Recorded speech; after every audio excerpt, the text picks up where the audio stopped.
গ্রীষ্ম বর্ষা পিনিতি ভরসা। হ্যাঁ, পিনিত শপিং সিটি। নমস্কার, আপনারা দেখছেন হুগলি আপডেট। আপনাদের সঙ্গে আমি উষা। আসছি খবরে।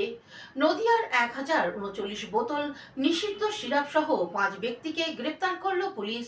ফের বড়সড় সাফল্য নদিয়ার কৃষ্ণগঞ্জ থানার পুলিশের। কৃষ্ণনগর পুলিশ জেলার কৃষ্ণগঞ্জ থানার তারকনগর হাঁসখালি বর্ডারে বিশেষ অভিযান চালিয়ে 1039 বোতল নিষিদ্ধ কাশির সিরাপ উদ্ধার করেছে পুলিশ। ঘটনায় একটি অটো, একটি বাজাজ পালসার বাইক ও একটি স্কুটি আটক করা হয়। এই তিনটে গাড়িতে মোট 9টি ব্যাগ ছিল। তার মধ্যে থেকেই এই 1039 বোতল নিষিদ্ধ কাশির সিরাপ উদ্ধার হয়েছে বলে পুলিশ সূত্রের খবর। এই ঘটনায় 5 জনকে আটক করা হয়েছে, যাদের মধ্যে একজন মহিলা। ঘটনায় MDPS অ্যাক্টে মামলা রুজু করে তদন্ত শুরু করেছে কৃষ্ণগঞ্জ থানার পুলিশ।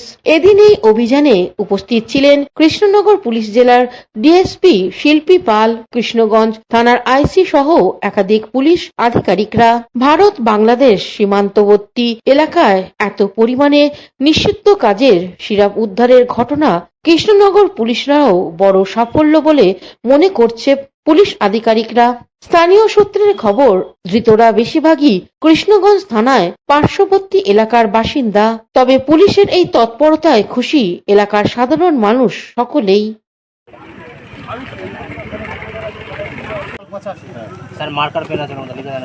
কৌশিক ঘোষের রিপোর্ট, হুগলি আপডেট।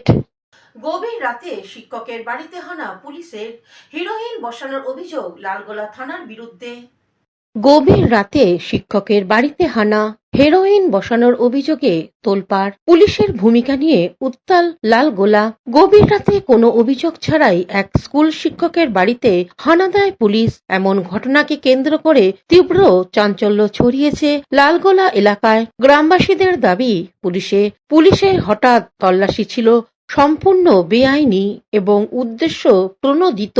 আরও বিস্ফোরক অভিযোগ, তল্লাশির সময় শিক্ষকের বাড়িতে হেরোইন বসানোর চেষ্টা করা হয়েছিল, যাতে তাকে মাদক মামলায় ফাঁসানো যায়।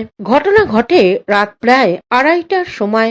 শিক্ষক ও তার পরিবারের সদস্যরা হঠাৎ দরজায় জোর ধাক্কা শুনে চমকে ওঠেন। দরজা খুলতেই কয়েকজন পুলিশ সদস্য ঘরে ঢুকে পড়েন। তাদের কাছে কোনো লিখিত অনুমতি বা অভিযোগপত্র ছিল না বলে দাবি পরিবারের। গ্রামের কয়েকজন বাসিন্দা শব্দ পেয়ে